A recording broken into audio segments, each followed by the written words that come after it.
जी आदित्य, ऐसी क्या कुछ खबरें जो सुर्खियों पर रहने वाली हैं भिंड में, इसके साथ ही मौसम को लेकर क्या अपडेट है वहां?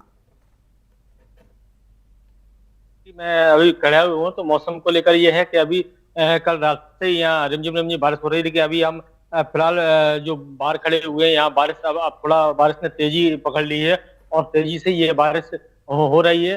हालांकि ये दो दिन से लगातार बारिश हो रही थी। कल थोड़ा मौसम जरूर खुला हुआ था, लेकिन जी। आज पुनः जो है रात से ही बारिश शुरू हो गई है और रिमझिम रिमझिम तरीके से ये बारिश हो रही है और अभी भी लगातार अब थोड़ा जो बारिश है वो तेज हो गई है। और अब इस बारिश के चलते किसानों के चेहरे पे जरूर चिंता की लकीरें हैं, क्योंकि जो फसल है वो जो बाजरे की फसल है वो निश्चित रूप से कहीं ना कहीं जो खड़ी हुई है और जहाँ बाजरा पक चुका है तो उसको जरूर नुकसान होने वाला है। और जो बाजरा किसानों ने काट कर खेतों हम्म। में रख लिया है तो इस पानी की वजह से जो बाजरे की है फसल वो जरूर उसका नुकसान होगा। और इसीलिए किसानों के चेहरे पे जो माथे पे जो चिंता की लकीरें हैं वो बढ़ती जा रही हैं इस मौसम को देखते हुए, जो कि लगातार रिमझिम रिमझिम तरीके से बारिश हो रही है।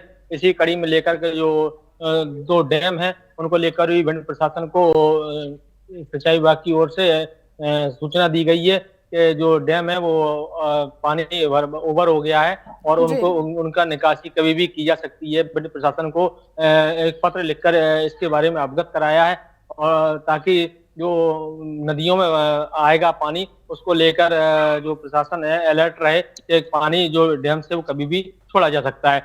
इसके साथ ही आपको बता दूं कि जो भिंड में पेशाब कांड था उसको लेकर जो एडवोकेट अनिल मिश्रा हैं ग्वालियर के, वो भिंड में भी आए हुए थे। तो उन्होंने भी जो अन्य पक्ष है जिनके पक्ष हरिजन एक्ट का जो अनुसूचित जी। जाति एक्ट का सॉरी मामला दर्ज हुआ था, उसको लेकर उन्होंने पुलिस थाने का घेराव किया था और वहाँ कहा था कि यदि एफआईआर दर्ज नहीं होती है दूसरे पक्ष पर भी जो हमारे भगवान देवी देवताओं को गाली गलौज की गई है तो उसको लेकर भी हालांकि पुलिस जांच पड़ताल कर रही है।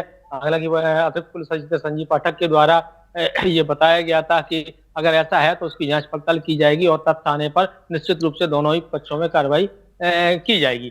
तो हालांकि ये मामला जांच के बाद ये पता चलेगा कौन इसमें दोषी है कौन नहीं है। इसके साथ ही आपको बता दूं कि भिंड शिक्षा विभाग के अंतर्गत जो ग्वालियर के संचालक जी। कार्यालय से जो अशोक पवार जी आए हुए थे तो उन्होंने यहाँ सीएम राज स्कूल संदीपनी विद्यालय और शासकीय स्कूल उच्चतर माध्यमिक विद्यालय चंदूपुरा, महारानी लक्ष्मीबाई शासकीय कन्या विद्यालय और जिला शिक्षा अधिकारी कार्यालय का निरीक्षण किया था, जहाँ उन्होंने चंदूपुरा हाई स्कूल में देखा कि जो रिकॉर्ड के मामले में शिकायत चल रही थी उसकी भी जांच पड़ताल की और चंदूपुरा सेकेंडरी स्कूल में निरीक्षण के दौरान एक भी छात्र नहीं मिला था, जिसको लेकर उन्होंने प्राचार्य और संकुल प्राचार्य और 11th और 12th के जो शिक्षक है उनको नोटिस जारी किया था कि किस तरीके से छात्र संख्या जो शून्य है वो क्यों है। और इसके अलावा जी। जिला शिक्षा अधिकारी को भी निर्देशित किया कि जो रिकॉर्ड का मामला है जो गायब है उसमें जल्दी ठोस कार्रवाई करें। हालांकि उन्होंने विभागीय जांच के आदेश दिए, आरोप पत्र भी जारी हुए थे तो उसका जो जवाब पहुंच चुका है।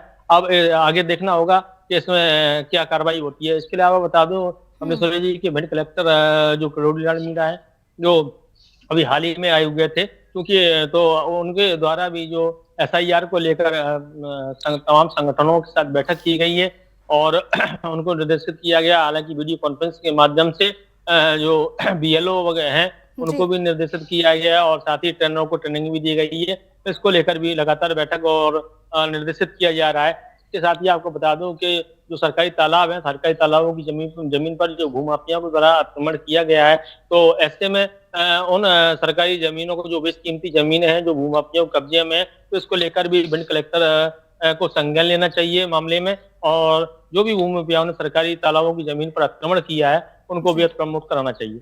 जी कमलेश्वरी जी। जी बिल्कुल, अतिक्रमण मुक्ति को लेकर काफी कुछ कार्रवाई करने की बेहद जरूरत है। फिलहाल तमाम जानकारियों का आपका धन्यवाद।